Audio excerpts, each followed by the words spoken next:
हम में से किसी को नहीं पता कि एक मूवी को बनाने के पीछे कितनी मेहनत लगती है एंड उनमें कितनी प्रॉब्लम्स आती हैं। चाहे फिल्म का ओवर बजट हो जाना हो या फिर सलमान खान का एक सिंगल छोड़ देना या फिर एक कास्ट किए हुए एक्टर का मूवी को बीच में छोड़कर चले जाना हो। बट कुछ रोल्स ऐसे होते हैं जिन्हें राइटर या डायरेक्टर किसी एक पर्टिकुलर एक्टर के लिए लिखता है एंड जब वो एक्टर उन्हें नहीं मिलता तो उनका विजन उस रोल को लेकर क्या था हमें कभी नहीं पता चलता। एंड आज हम कुछ ऐसे ही एक्टर्स के बारे में जानेंगे जिन्होंने या तो शूटिंग स्टार्ट होने से जस्ट पहले या फिर मिडल ऑफ द मूवी वो उस मूवी से आउट हो गए। परेश रावल, आई थिंक इस कंट्रोवर्सी के बारे में तो हर कोई वाकिफ होगा। बिकॉज देखा जाए तो हेरा फेरी फ्रेंचाइज कहीं से भी किसी एक एक्टर की फिल्म नहीं है। अगर इसमें अक्षय कुमार नहीं होंगे तो भी ये फिल्म अधूरी लगेगी और परेश रावल नहीं होंगे तो भी ये फिल्म अधूरी लगेगी। And same goes to Sunil Shetty. And मेरे हिसाब से तो इस पूरी फ्रेंचाइजी का सबसे फनी कैरेक्टर बाबू भैया ही है। एंड जब रिसेंटली इसके थर्ड पार्ट की अनाउंसमेंट हुई तो लोग काफी एक्साइटेड थे। इसकी कास्ट ने भी एक अनाउंसमेंट शूट किया था जो कभी रिलीज नहीं हुआ। बट सडनली हमें पता चला कि परेश रावल ने हेरा फेरी 3 से एग्जिट ले लिया, जो कि उन्होंने खुद इसके बारे में सोशल मीडिया पर बताया। रीजंस की माने तो स्क्रिप्ट में चेंजेस और फीस को लेकर कुछ कॉन्फ्लिक्ट चल रहा था। बट चौंकाने वाली बात यहाँ ये है कि उनके इस फिल्म को छोड़ने के बारे में ना तो उनकी टीम को कुछ पता था और ना ही उनके को स्टार्स को। एंड इस मूवी को खुद अक्षय प्रोड्यूस कर रहे हैं, तो ये चीज धीरे धीरे करके एक कंट्रोवर्सी में बदल गई, जहाँ पे हमें पता चला कि अक्षय ने फिलहाल परेश रावल पर एक 25 करोड़ का केस भी फाइल कर रखा है। अब देखना ये होगा कि इस फ्रेंचाइजी का फ्यूचर क्या रहता है। यहीं पे इसका दी एंड हो गया या फिर परेश रावल को रिप्लेस किया जाएगा।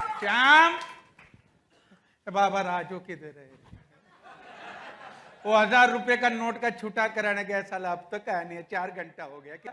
ए राजू, ए राजू कमीना किधर है रे तू? ये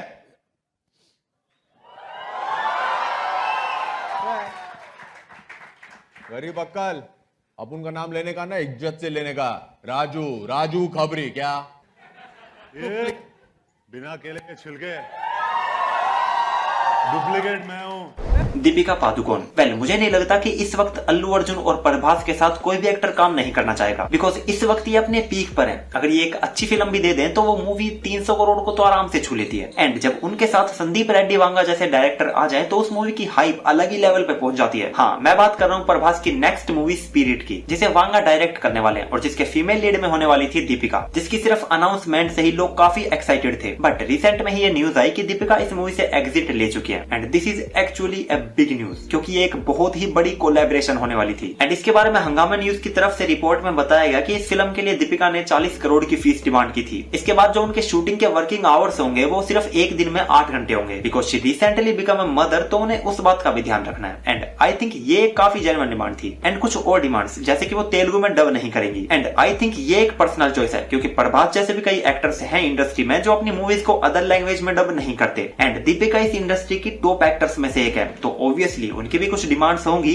जो डायरेक्टर्स को माननी होंगी। बिकॉज वांगा ने भी दीपिका को इसलिए कास्ट किया था ताकि नॉर्थ बेल्ट में मूवी प्रमोट हो सके, क्योंकि दीपिका की फैन फॉलोइंग काफी ज्यादा है। और रही बात फीस की, तो आई डोंट थिंक कि जो रिपोर्ट में बताया गया है कि उन्होंने 40 करोड़ की फीस डिमांड करी है वो करेक्ट है। बिकॉज जो उनकी हाईएस्ट एक्टिंग फी गई है वो 13 करोड़ है, जो उन्हें पद्मावत में मिली थी। आई थिंक फीस को लेकर ये मिस इन्फॉर्मेशन है। बट जो कुछ भी हो, दीपिका स्क्रिप्ट से एग्जिट ले चुकी है एंड उनको रिप्लेस किया है तृप्ति डिमरी ने। बट कंट्रोवर्सी यहाँ से स्टार्ट नहीं हुई। कंट्रोवर्सी यहाँ से स्टार्ट हुई कि जब लोगों ने नोटिस करना शुरू किया कि अचानक से स्पिरिट मूवी के उस फीमेल रोल को लेकर काफी नेगेटिविटी फैल गई है, जिसका शिकार तृप्ति डिमरी भी हो रही है। तो वो कुछ ऐसा रहा है कि सोशल मीडिया पर ये चीज काफी स्प्रेड हो रही है कि दीपिका ने उस रोल को सिर्फ इसीलिए रिजेक्ट कर दिया क्योंकि उस रोल में काफी बोल्ड सीन थे, जिससे दीपिका अनकंफर्टेबल थी। एंड सारी कंट्रोवर्सी यहीं से स्टार्ट हुई, जिसे लोग दीपिका के पीआर बोल रहे हैं ताकि उन्हें कोई हेट ना मिले। एंड इसे लोग दीपिका के पीआर इसलिए बोल रहे हैं क्योंकि प्रीवियस में भी कुछ ऐसे इंसिडेंट हुए हैं जहां लोगों ने नोटिस किया है कि दीपिका इस तरह की चीजें कर सकती है। एंड ये चीज एक स्टेप और ऊपर जाती है जब वांगा ने दीपिका को इनडायरेक्टली ट्विटर पर अटैक किया, ये एलिगेशन लगाते हुए कि दीपिका ने स्क्रिप्ट को लीक किया है। एंड इसके बाद तो एक अलग ही कंट्रोवर्सी हो रखी है, जहां पे फैंस 2 हिस्सों में डिवाइड हो चुके हैं। कई लोग बोल रहे हैं वांगा सही है तो कई लोग बोल रहे हैं दीपिका गलत है। एंड सच बताऊं तो वांगा बहुत जल्दी हट हो जाते हैं। जिस एक्टर से भी उनकी डिसएग्रीमेंट होती है वो फाइट बहुत अगली हो जाती है। बट अगर ये चीज रियल है तो बात सीरियस है। श्रद्धा कपूर 2021 में आई मूवी साइना, जो बैडमिंटन प्लेयर साइना नेहवाल की बायोपिक थी, उसमें सबसे पहले श्रद्धा कपूर को कास्ट किया गया था। And I think she was the perfect choice of this character. And ये चीज मैं सिर्फ उनके सेम फेस कट होने के रीजन से नहीं बोल रहा हूँ, बल्कि she was also good at badminton. Even makers ने श्रद्धा कपूर के साथ शूटिंग स्टार्ट भी की थी, पर डेट्स के चलते प्रॉब्लम्स क्रिएट होने लगी। एंड उसी टाइम श्रद्धा स्ट्रीट डांसर भी कर रही थी, जो चीज भी प्रॉब्लम दे रही थी। एंड कुछ सोल्यूशन ना मिलने की वजह से श्रद्धा ने मूवी क्विट कर दी and she choose street dancer over Saina. हाँ जरूर, मैं हरा दूंगी इनको, मैं मार दूंगी, ग्रेट वॉल ऑफ चाइना तोड़ दूंगी मैं। सोनू सूद 2019 में आई कंगना रनौत की मूवी मणिकर्णिका में सोनू सूद भी एक इम्पोर्टेंट रोल प्ले कर रहे थे। इसके लिए उन्होंने काफी प्रिपरेशन भी करी थी, इवन कुछ सीन्स तो उन्होंने अपने शूट भी किए थे। But in the middle of shooting उनके और कंगना के बीच में कुछ इश्यूज आ गए, जिसकी वजह से सोनू सूद ने फिल्म छोड़ दी। जिसके बाद उनके सीन्स को जिशान आयुब ने दोबारा से शूट किया था। रीजंस की माने तो पता चलता है कि शूटिंग के दौरान कंगना चाहती थी कि वो खुद इस मूवी को डायरेक्ट करें, बट सोनू सूद का कहना था कि वो फिलहाल प्रीवियस डायरेक्टर के साथ ही काम करेंगे, जहां से इनके बीच में डिसएग्रीमेंट स्टार्ट हुई। एंड आगे एक इंटरव्यू में कंगना ने भी एक स्टेटमेंट दिया कि Sonu Sood has an ego problem और वो एक फीमेल डायरेक्टर के अंडर काम नहीं करना चाहते। She wanted to direct it, and I said, maybe if you really want to finish it this week only, then you can go ahead with someone else if you want to do it. But it's not easy for an actor to just, do scenes in a different way with some different directors. Sridevi, आई बेट कि तुम में से ज्यादातर लोगों को ये नहीं पता होगा कि राजमाता शिवगामी के रोल के लिए सबसे पहली चॉइस श्रीदेवी थी। एंड डायरेक्टर राजमौली ने उन्हें इस रोल के लिए अप्रोच भी किया था, जिसके लिए श्रीदेवी ने यस भी कर दिया था और शूटिंग स्टार्ट भी होने वाली थी। बट उनके और प्रोड्यूसर्स के बीच में कुछ डिफरेंसेस आ गए, जिसकी वजह से उन्होंने बाहुबली मूवी से एग्जिट ले लिया। रूमर्स की माने तो श्रीदेवी इस मूवी के लिए कुछ ज्यादा ही फीस की डिमांड कर रही थी एंड एक लग्जरियस फैसिलिटी भी प्रोवाइड की जाए। बट बाद में इंटरव्यूज के दौरान चीजें रिवील हुई कि दोनों पार्टियों के बीच में बहुत ज्यादा मिसकम्युनिकेशन थी एंड किसी तरह की कोई एक्स्ट्रा डिमांड नहीं की गई थी। बट ये कंट्रोवर्सी वहां से स्टार्ट हुई थी जब राजमौली ने एक अनप्रोफेशनल तरीके से एक इंटरव्यू में ये सब बातें कही थी। హిందీ యాక్టర్లు పెట్టుకుందాం అని చెప్పి శ్రీదేవి గారిని వెళ్ళి అడిగాం. అడిగారా? అడిగాము. మా అదృష్టం బాగుండి ఎగ్జాక్ట్లీ పుచ్చింది అదృష్టం బాగుండి ఆవిడ ఓకే చేయలే. తర్వాత చాలా మంది డిమాండ్ పెట్టారు వాళ్ళ. రేట్ ఎక్కువ అడిగారు. అదే రేట్ ఎక్కువ. హిందీ రేట్స్ కూడా అడిగారంట.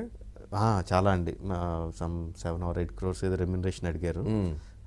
దానికే మాకు బడ్జెట్ సరే ఎక్స్టెండ్ చేద్దాం అంటే प्रतिसारी वचनपल्ला सम 5 बिजनेस क्लास टिकट, जिसकी वजह से श्रीदेवी को काफी हेट मिलने लगा। बट श्रीदेवी ने इस पे कुछ भी रिस्पॉन्स ना करते हुए इन चीजों को एक बड़े काम तरीके से हैंडल किया। एंड उसके 4-5 साल बाद जब वो अपनी मॉम मूवी के प्रमोशन के दौरान कोई इंटरव्यू देती तो उनसे इसी से रिलेटेड क्वेश्चन पूछे जाते एंड वहाँ पे श्रीदेवी ने इस पूरे मैटर को क्लियर किया। बट राजामौली को आज भी रिग्रेट है कि वो श्रीदेवी के साथ काम नहीं कर पाए। बट आई थिंक जिस तरीके से रम्या कृष्णन ने शिवगामी के रोल को प्ले किया है वो बिल्कुल परफेक्टली किया गया है। Because it's become a big issue where people are talking and imagining things. As to why you may have said no. I have my own reason. Kartik Aaryan, if you don't know, Kartik Aaryan with Janhvi Kapoor हमें Dostana 2 movie में एक साथ दिखने वाले थे, वो भी under Dharma production. I think इस मूवी की अनाउंसमेंट 2-3 साल पहले हुई थी, लेकिन आज भी इस मूवी से रिलेटेड कोई न्यूज नहीं आती। और इसकी वजह है कि मूवी शुरू होने से पहले ही कार्तिक आर्यन और मूवी के प्रोड्यूसर्स के बीच में कुछ डिफरेंसेस आ गए थे, जिसकी वजह से कार्तिक ने मूवी करने से ही मना कर दिया। मेकर्स ने इसके बाद में पोस्ट करके अनाउंस भी किया था कि वो कार्तिक आर्यन के रिप्लेस में किसी दूसरे एक्टर की तलाश कर रहे हैं, बट अभी तक उन्हें कोई नहीं मिला। सो इस वीडियो के लिए इतना ही। एंड तुम्हें क्या लगता है, तुम्हारे लिए वो कौन सा रोल था जो एक एक्टर के रिजेक्ट करने से वो ज्यादा बेटर हो गया?